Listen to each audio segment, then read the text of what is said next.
Buenas tardes.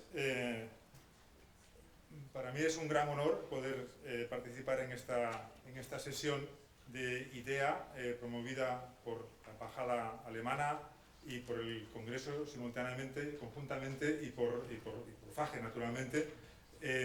Compartimos una serie de preocupaciones en torno a la situación del alemán en nuestro entorno peninsular y bueno, insular también, porque esto afecta a Canarias y a Baleares, y tiene la particularidad de que se ofrece en un marco, entiendo, bastante abierto y digamos con referencias que van más allá de la pura didáctica, la docencia propiamente del alemán.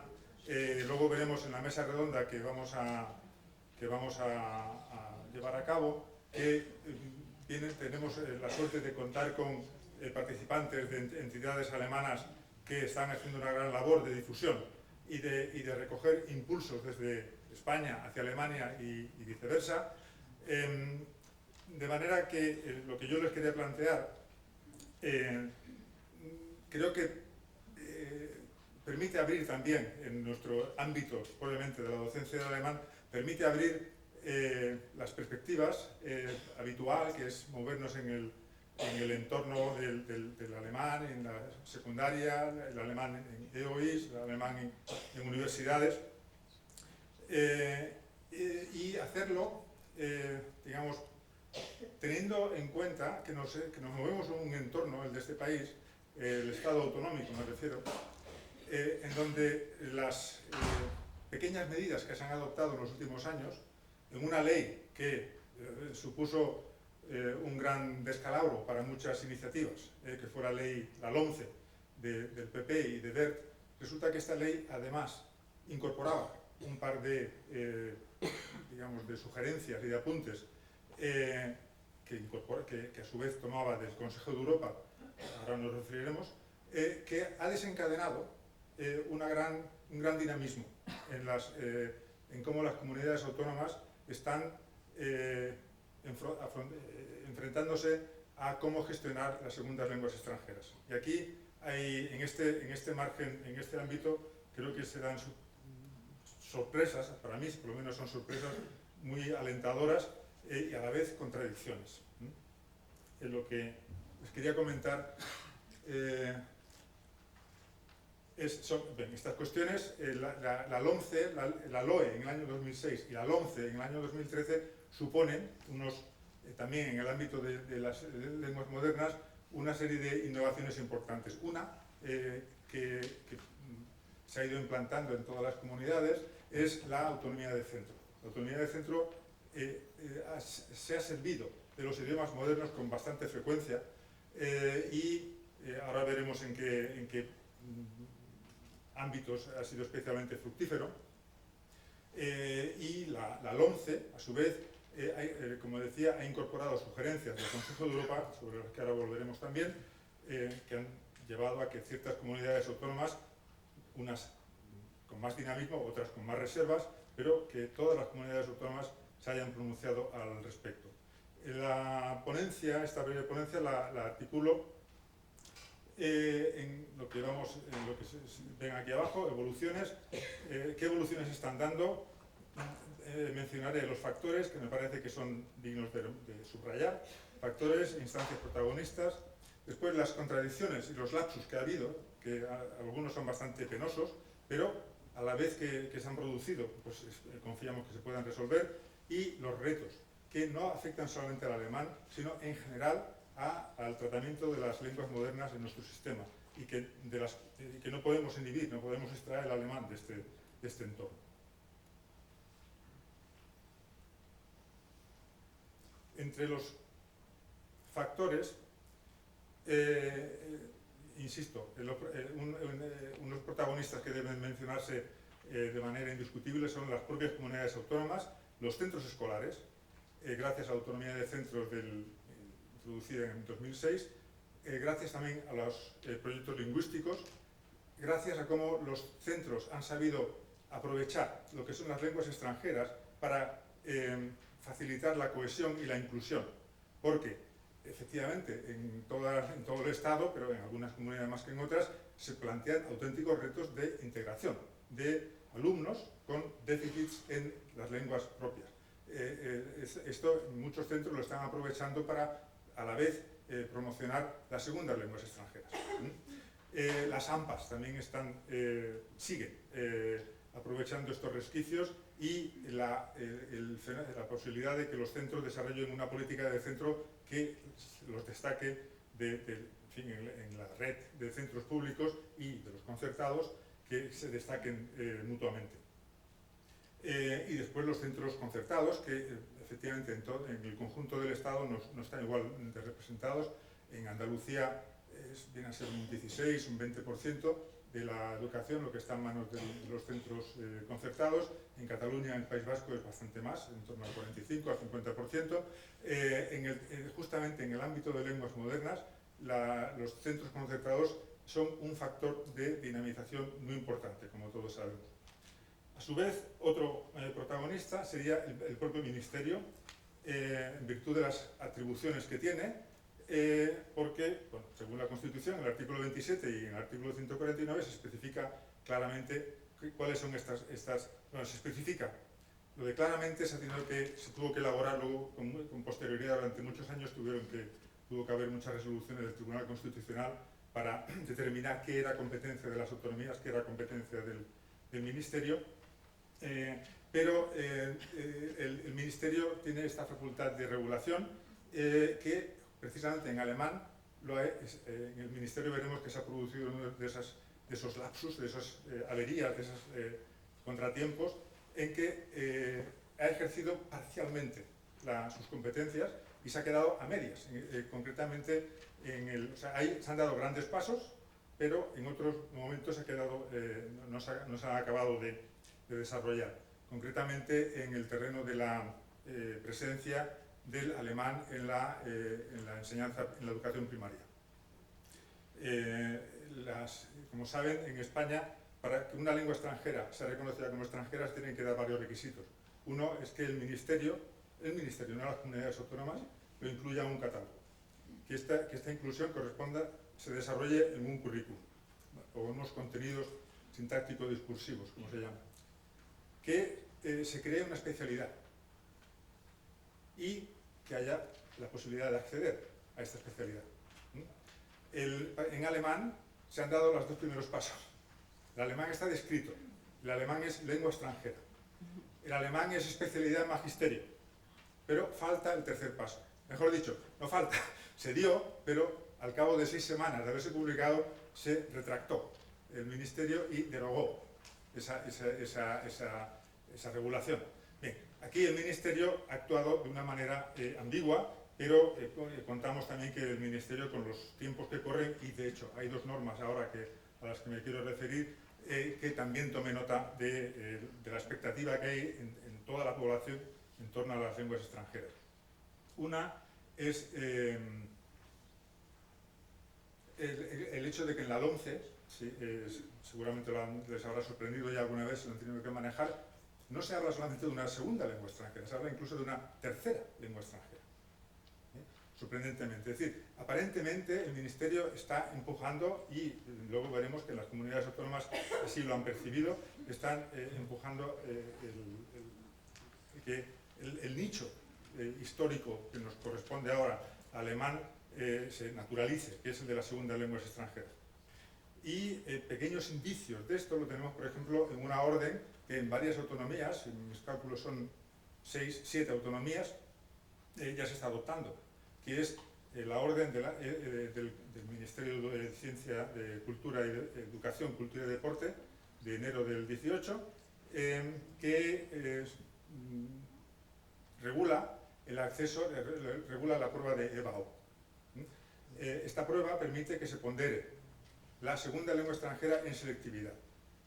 Es muy interesante cómo esta regulación, que se adoptó en enero del año 18, ya en junio del año 18 había 3 autonomías que la habían aplicado. Y un año después hay otras, en total yo creo que son 7 ahora, que lo han aplicado. Y un pequeño detalle, porque luego volveremos sobre esto. Esta es la primera vez que esta prueba se llama de bachillerato. Esta prueba ha sido siempre de bachillerato. La selectividad siempre ha sido una prueba de bachillerato. Era una mistificación, un sofisma, luego veremos por qué, que fuera una prueba para la universidad.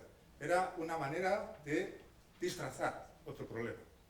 El problema era que como veremos luego, que en plena guerra civil española, las órdenes religiosas consiguieron que la evaluación de sus alumnos como bachilleres no correspondiese a los profesores de instituto, sino que se encomendase a una tercera instancia. Ni colegios privados ni colegios públicos, que fuesen profesores universitarios. Bien.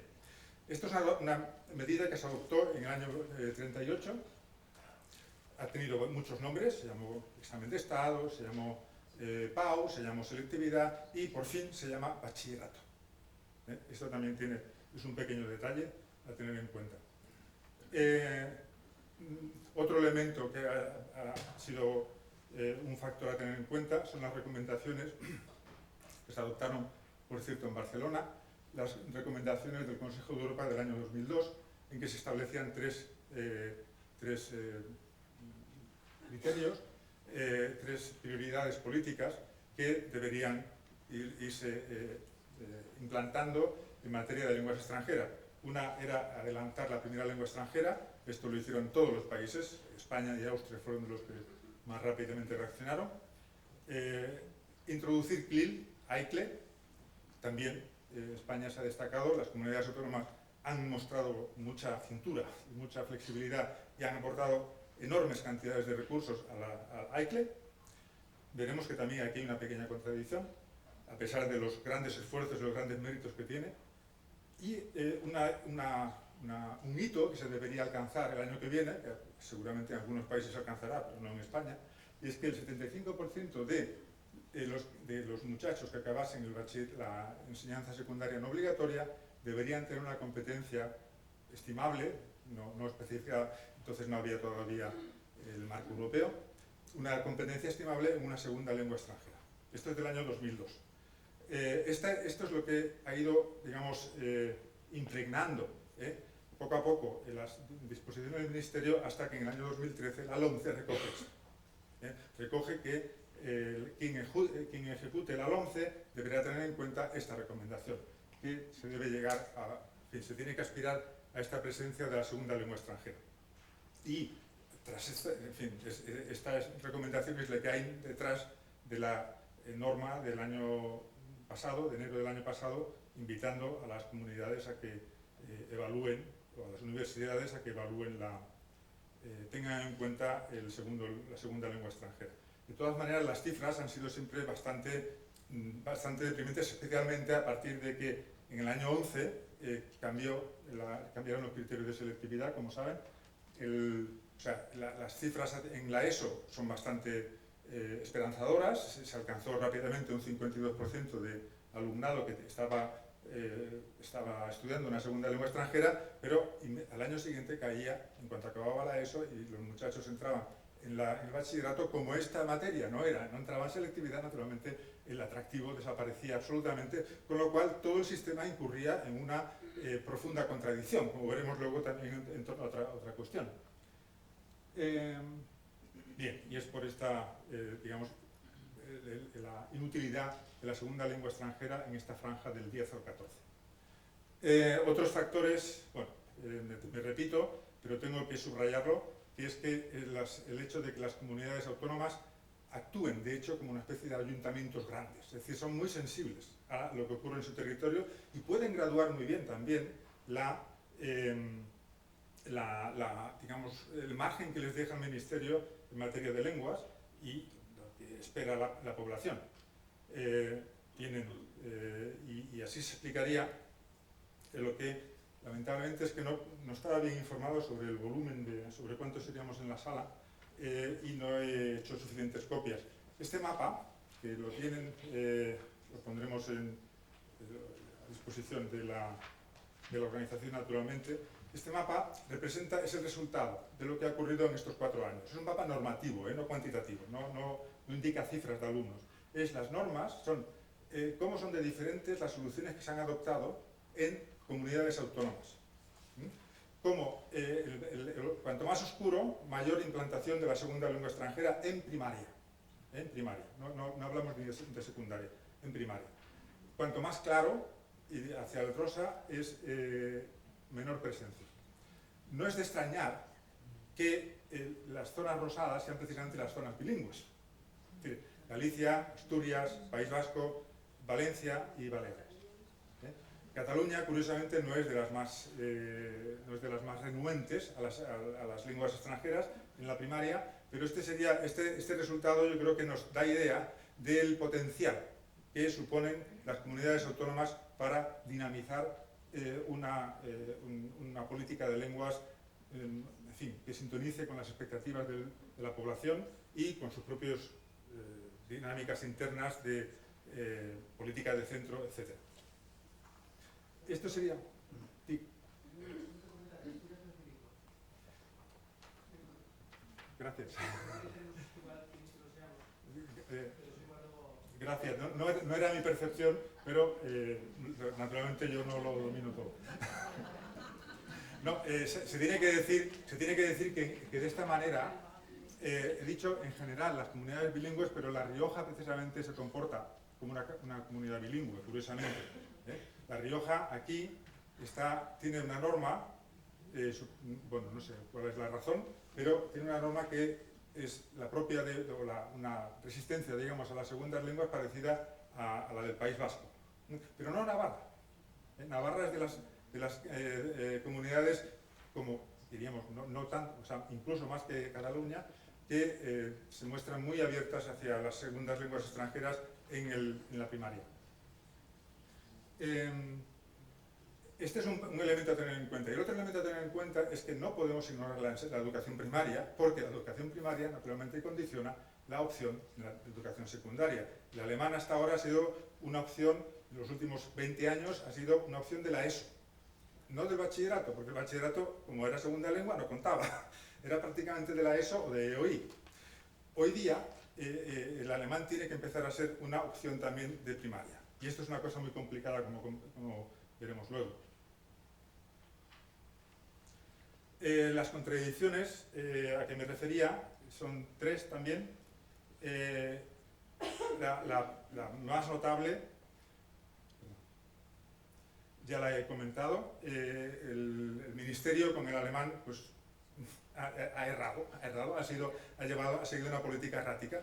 Por un lado, ha naturalizado el alemán y por otra parte le ha cortado las alas en el momento de poderlo normalizar. De manera que ahora, hasta que no haya un ministerio que solucione esto, lo único que podemos hacer es dar voces a ver qué maestros existen hoy día, están trabajando hoy día en el sistema, que son funcionarios, que quieran incorporarse ya automáticamente, solamente tienen que rellenar un formulario, incorporarse a la especialidad de alemán en magisterio.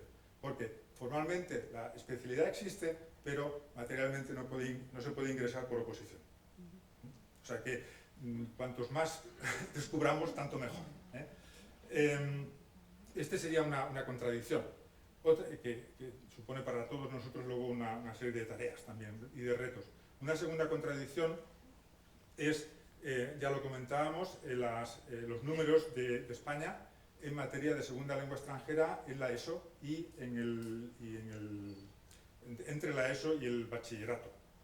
Y esto explicaría, en fin, el Consejo de Estado de Educación se alegraba de la implantación de la presencia de la segunda lengua extranjera, pero a la vez lamentaba que el bachillerato se perdiera. Y esto explicaría también la orden que decíamos de enero del año pasado. Y, por último, otra contradicción del sistema es que los proyectos bilingües, que son ambiciosísimos, que suponen un despliegue de esfuerzos y de imaginación y de recursos muy notables, resulta que en el bachillerato flaquean. En el bachillerato se tienen que reservar a gimnasia, a todo aquello que no vaya a selectividad. Es decir, tenemos, por todos lados va saliendo cuál es el vértice del problema. El vértice del problema es en gran parte la selectividad. Y es esa selectividad que se ha seguido transmitiendo a efectos de las lenguas modernas, no digo a efectos de filosofía, ni de matemáticas, a efectos de las lenguas modernas. Aquella selectividad, aquel examen que se adoptó en el año 38, como un examen muy comprimido, escrito, en donde las lenguas modernas se tratan como si fuesen lenguas muertas, esta selectividad o evaluación del bachillerato es la que continúa teniendo unas consecuencias absolutamente desastrosas. Y no solamente para las segundas lenguas, también para las primeras, para la primera lengua extranjera, ¿no? Y esta es la contradicción que les quería plantear. Esto está estudiado, hay dos publicaciones muy interesantes colgadas en las páginas del Ministerio, son estas de Olmeda y de Muñoz Vitoria. Bueno, ellos no hablaban de lo que supone para las lenguas extranjeras aquella normativa, pero recrean todo, es decir, documentan y cómo se produjo esto. Fue un conflicto entre católicos y falangistas en la España estamos hablando de octubre de 1938, o sea, Franco no había llegado, no había entrado en Madrid todavía. En ese momento se produce este golpe de timón, de mano de los católicos, y se quedan con el Ministerio de Educación y implantan esta norma. Esta norma es una norma que, insisto, tenemos que ser conscientes de cuál es el sentido de esta norma. El sentido de esta norma no es que, marcar el ingreso a la universidad. El sentido de esta norma es evitar que los alumnos de los colegios religiosos sean examinados por los profesores de los colegios públicos. Este es el sentido. Y si este es el sentido, por eso insisto en ello, creo que los retos que tenemos tendrían que tener en cuenta este sentido último de esta norma y no caer en la mistificación de pensar que sí, que estamos preparando para entrar a la universidad. Insisto, esto es una mistificación y por eso es tan importante que el Ministerio el año pasado, por fin, después de 80 años, llamase prueba de bachillerato. También de acceso a la universidad, pero prueba de bachillerato. 80 años han tardado en llamarla así. Bien, el formato el formato de examen compacto, nos preocupa a todos, a las segundas lenguas, obviamente, pero también a las primeras. Hay especialistas de Alcalá, de Baleares, de Barcelona, que han trabajado mucho este problema. El hecho de que los muchachos, los niños, desde los 5 a los 14 años, aprendan un inglés completo, es decir, escrito, hablado, etc. A partir de los 15 años les diga, y ahora te olvidas de hablar, ahora te pones a escribir, porque el examen es escrito. Esto tiene un efecto devastador, porque esto es lo que se llama el efecto Westphal, que se conoce de otros exámenes. Esto te condiciona toda la formación. Y condiciona pues esta especie de fatalismo, ¿no?, que se genera en torno a las lenguas modernas, porque en inglés no se es tan competente como debería ser. Esto es un perdón por el abuso de la tipografía. Esto, en la norma del año pasado, de enero del año pasado, esta norma prevé que haya evaluación de competencias orales. Son las que están marcadas hacia arriba. Esto un día que tengáis curiosidad lo miráis en la norma y lo veréis. Está previsto que haya esa evaluación. Esa evaluación hoy día es absolutamente imposible. Es absolutamente imposible. Es decir, lo mínimo que deberíamos pedir nosotros y también los colegas de inglés y naturalmente todo el sistema educativo y las comunidades autónomas es que con todos los esfuerzos que se están haciendo para que los idiomas modernos lleguen a todos los rincones de las comunidades, es que no se ponga esa traba, es que se quite esa traba. O sea, que el examen pueda ser completo, no solamente escrito, por lo que distorsiona. Y los retos, a que me refería, el primer reto es el más importante, que nos supera a todos nosotros, pero que creo que aquí las comunidades autónomas conviene que lo tengan presente, porque está en su mano movilizar a las escuelas de idiomas, por ejemplo, para que ayuden a hacer la evaluación, que sería una de las posibilidades. Es tratar adecuadamente las lenguas modernas, evaluando la competencia oral. Mientras esta competencia oral no se evalúe, lo que se está evaluando es media lengua moderna o un cuarto de lengua moderna. Es decir, no se está evaluando. Se está cometiendo un fraude, literalmente. Y esto debería ser cumpliendo al menos con lo previsto. Es decir, aquello que la normativa dice que se tiene que evaluar, que se evalúe. Que hoy día no se evalúa. Después, la dificultad logística. Efectivamente, es muy complicado organizar ese examen, ¿no? Pero hay precedentes, ¿no? El Instituto Británico, el Instituto Confucio, hay otros institutos, tienen un sistema de evaluación digital, con grabaciones. Y luego también hay un sistema absolutamente ignorado y poco aprovechado, que son las escuelas oficiales de idiomas. Son entidades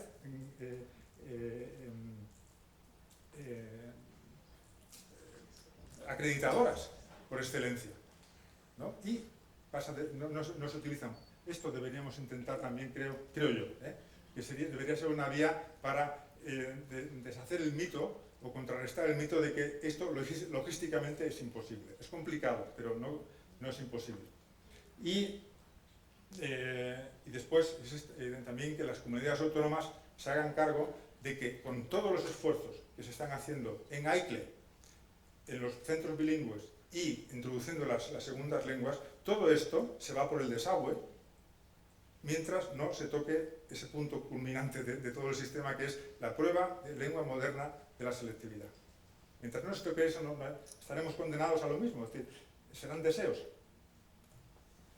El otro reto que yo me atrevería a proponer, esto se ha hablado y en el informe que se ha aportado al Congreso también salía a relucir, me ha alegrado ver esta coincidencia, es que qué pasa con la segunda lengua en la selectividad, con la EBAU, ¿no? La cuestión es que convertirla en obligatoria entraríamos en una dinámica como la que el año pasado pues, protagonizó el actual presidente en funciones del Congreso, ¿no? Cuando el lobby de filosofía consiguió que filosofía volviera a ser una asignatura obligatoria. Y este tipo de imposiciones yo creo que no van a ningún sitio. Lo que sí que creo que debería hacerse es que la segunda lengua extranjera encontrase un sitio natural en todo el sistema, de manera que valiese la pena cursarla, pero que no se lo obliga a nadie. Y podría ser esta. Podría ser convertirse en una opción más dentro de las materias de opción. De los tres bloques. ¿Y por qué de los tres? Porque si es cierto lo que dice el Consejo de Europa, que el 75% de los muchachos en el año 2020, o ya tendrá que ser en el 2030, 2035, deben tener un nivel, esto se refiere al 75% del conjunto, no es que el 75% sean de letras, o los de artes, es del conjunto. Por eso debería ser parte de la formación, o de las opciones de formación básica. Por último, el tercer reto es lo que comentábamos antes, que no va a ser fácil, va a ser muy complicado. Tenemos que tener en cuenta que el alemán en muchas comunidades tiene que entrar en primaria, tiene que entrar, porque como no entra en primaria ya no hacemos nada en secundaria, porque un niño que haya empezado a hacer francés como segunda lengua extranjera, o en su día que llegará chino, pues cuando llegue a secundaria no va a escoger alemán, seguirá haciendo o francés, o chino, o portugués, o italiano, ¿no? Por lo tanto, hay que formar maestros. Y formar maestros es muy complicado, porque ya sabéis que las titulaciones de magisterio son titulaciones muy compactas, no tienen margen de especialidad, no llega a un 10% lo que tiene de especialidad, es mínimo, y esto significa que hasta que no haya una generación que haya estudiado, que haya practicado el alemán y estudiado el alemán como ahora se estudia el inglés, que ya vienen con el inglés puesto cuando llegan a educación, pues hará falta un gran esfuerzo para reforzar esta formación de los futuros maestros. Hoy día hay diversas iniciativas, ¿no? Hay una muy antigua ya en la Universidad de Salamanca, en Zamora, que nuestra compañera Martina no está nada contenta porque esto lo han reducido. Paradójicamente, al pasar a 4 años el grado, se redujo la formación en alemán. Otra experiencia interesante es la de Sevilla, que es un título doble, pero es muy agobiante para los alumnos, es muy exigente, es un título literalmente doble, es decir, hacen prácticamente, si no 480, 460 créditos, ¿no? Y después en Murcia, Ana seguramente nos podría contar alguna cosa. En cualquier caso, son titulaciones que necesitan mucho refuerzo, porque lo poco que pueden hacer realmente es muy limitado las tareas que luego se les van a confiar. Entonces, aquí también las consejerías esperemos que lleguen tiempos mejores económicamente, igual que en un momento se reservaron muchos fondos a formar en lenguas extranjeras, que también esto se puede hacer para los futuros maestros. Tendremos que recurrir también a ayudas y también incorporar a las EOI en estas tareas, ¿no? de acreditación y de impartición de clases, y naturalmente habrá que pensar en cómo se pueden desarrollar programas con las instituciones amigas de Alemania, el Goethe-Institut, el DAAD, ¿qué otras posibilidades hay para poder desarrollar todo esto? Y, en fin, esto sería lo que yo les quería presentar. Como ven, es un poco una parcela demasiado interna. Ahora tendremos ocasión en el coloquio de ver otras posibilidades.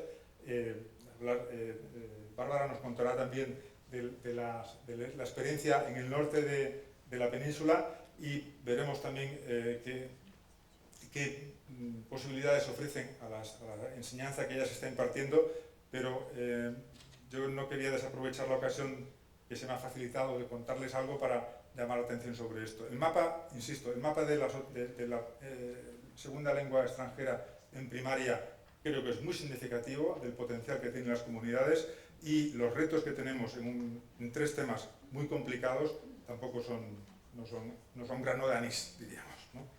Bueno, pues muchas gracias.